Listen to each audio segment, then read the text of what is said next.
सपा से निष्कासित विधायक पूजा पाल ने अखिलेश यादव पर गंभीर आरोप लगाए थे।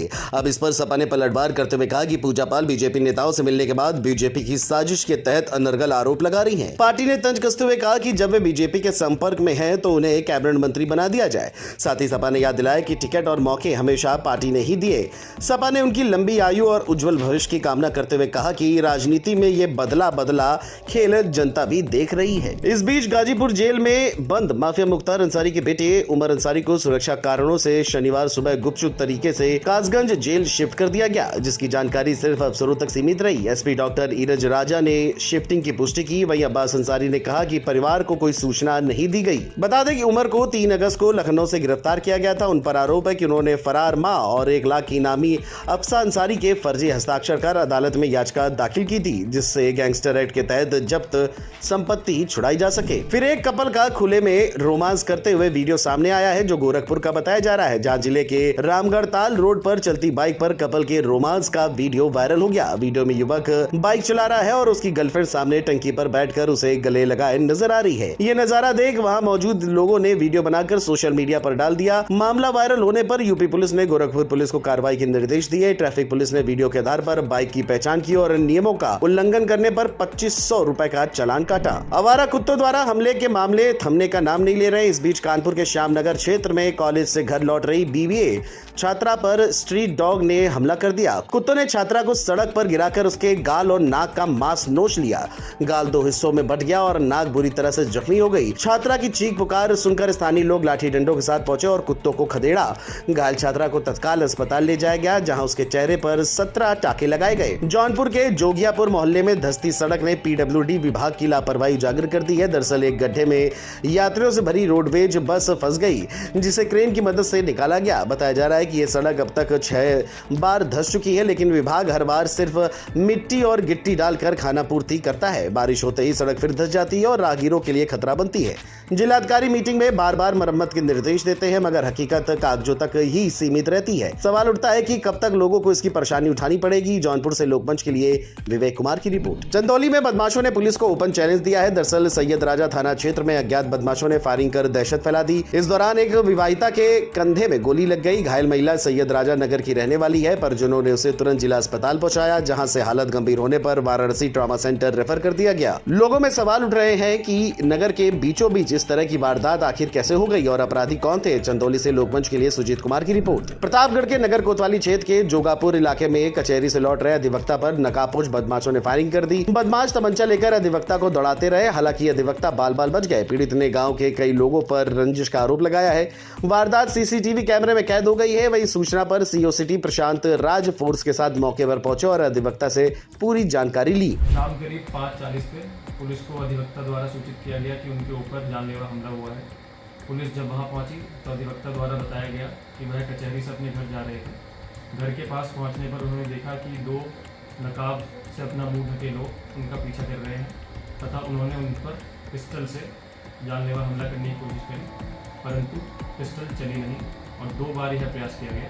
इस मामले की जानकारी तहरीर के आधार पर पुलिस ने दर्ज कर ली है और जल्दी इसमें पूरी विवेचना की जाएगी और जो मुजरिम है उन्हें पकड़ने का पूरा प्रयास किया। घटना के बाद क्षेत्र में दहशत फैल गई है। अमरोहा से खबर है, जहां गजरौला में प्रेस वार्ता के दौरान बीजेपी नेता चौधरी सोरेन सिंह ने राहुल गांधी पर जमकर हमला बोला। उन्होंने कहा कि राहुल गांधी की वोट अधिकार यात्रा संविधान बचाने के नाम पर नहीं, बल्कि घुसपैठियों को संरक्षण देने का राजनीतिक हथकंडा है। कांग्रेस और तृणमूल पर अराजकता फैलाने का आरोप लगाते हुए सोरेन सिंह ने विपक्ष को चुनौती दी कि सच में लोकतंत्र की चिंता है तो पहले अपनी सत्ता वाले राज्यों की विधानसभाएं भंग करे। वहीं विपक्ष ने भाजपा आरएसएस पर संविधान कमजोर करने और वोट चोरी कराने का आरोप लगाया, जिस पर बीजेपी नेता ने कहा कि चुनाव आयोग ने सभी आरोपों को खारिज कर दिया है।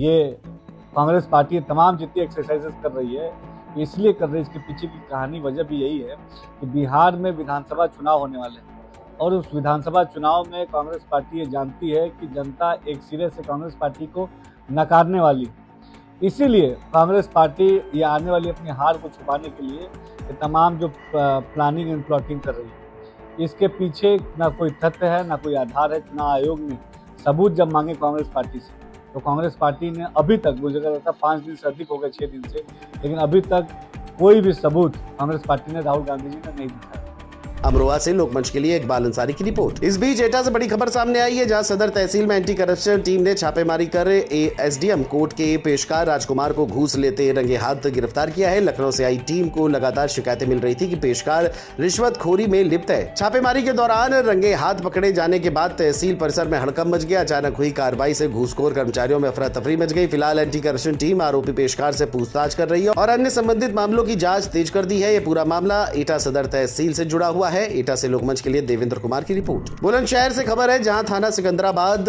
पुलिस ने ट्यूबवेल मोटर चोरी करने वाले 3 शातिर चोरों सैयद रिजवान और चांद मोहम्मद को गिरफ्तार किया है। पकड़े गए चोरों के कब्जे से 21 किलो तांबे का तार, 3500 रुपए नगद और बाइक चोरी के उपकरण और चाकू बरामद हुए।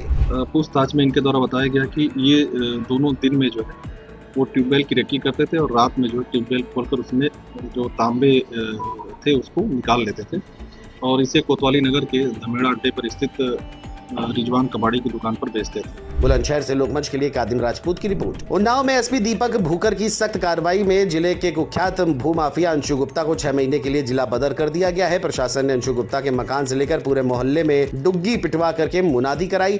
जमीन कब्जाने और रंगदारी वसूलने जैसे गंभीर आरोपों में उसके खिलाफ 20 से अधिक मुकदमे दर्ज हैं। करोड़ों की संपत्ति का मालिक अंशु गुप्ता की कई संपत्तियां प्रशासन पहले ही जब्त कर चुका है। डीएम के आदेश के बाद जिला बदरी की इस कार्रवाई से अन्य भूमाफियाओं में खौफ फैल गया है। उन्नाव से लोकमंच के लिए प्रभा बाजपेयी की रिपोर्ट। बागपत के बड़ौर शहर के कोताना रोड पर दिल्ली के लोकनायक अस्पताल में तैनात डॉक्टर परवेज का शव संदिग्ध हालत में मिला। परवेज रात में परिजनों से बातचीत के दौरान दिल्ली स्थित कमरे पर होने की बात कह रहे थे, लेकिन सुबह उनका शव बिजली घर के पास पड़ा मिला। उनके दाएं हाथ में ड्रिप की सुई लगी थी। परिजनों ने अनहोनी की आशंका जताई। मौके से उनका मोबाइल, बैग और 4000 रुपए बरामद हुए। परिजनों का सवाल है कि दिल्ली में होने की बात कहने वाला डॉक्टर बड़ौत में मृत कैसे मिला। बागपत से लोकमंच के लिए राजू भारद्वाज की रिपोर्ट। आगरा से खबर है, जहां थाना मंटोला क्षेत्र में सुभाष बाजार पुलिस चौकी के उद्घाटन समारोह की एक तस्वीर सोशल मीडिया पर वायरल होने से विवाद खड़ा हो गया।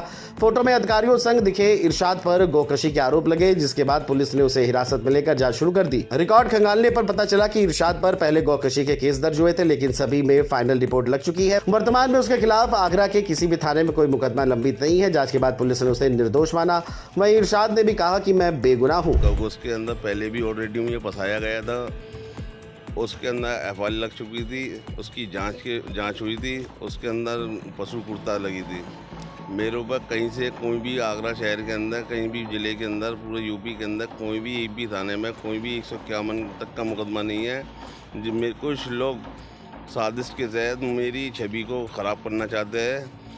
आगरा से लोकमंच के लिए मोहसिन खान की रिपोर्ट। हरदोई से हैरान करने वाली खबर है, जहां आवास विकास कॉलोनी में दिन दहाड़े टप्पेबाजों ने एक वृद्ध महिला को निशाना बनाया। मंदिर से लौट रही राजकुमारी सिंह को 2 युवकों ने आभूषण साफ करने के बहाने बहला फुसलाकर सोने के कंगन, चैन और चांदी की पायल समेत करीब 7 तोला जेवर ले उड़े।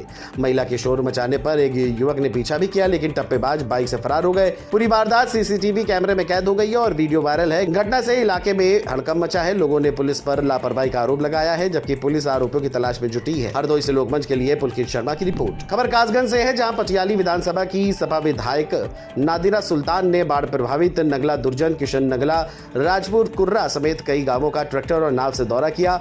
उन्होंने ग्रामीणों का हालचाल जाना और प्रशासनिक अधिकारियों से पक्का बांध बनवाने की मांग की, ताकि हर साल बाढ़ से होने वाली परेशानी से लोगों को राहत मिल सके। दौरे के दौरान विधायक ने प्रभावित परिवारों को राशन वितरित कराया और हर संभव मदद का भरोसा दिया। नादिरा सुल्तान ने अधिकारियों को निर्देश दिया कि बाढ़ग्रस्त क्षेत्रों में तत्काल प्रभाव से राहत कार्य शुरू किए जाए और लोगों की मूलभूत जरूरतों का खास ख्याल रखा जाए।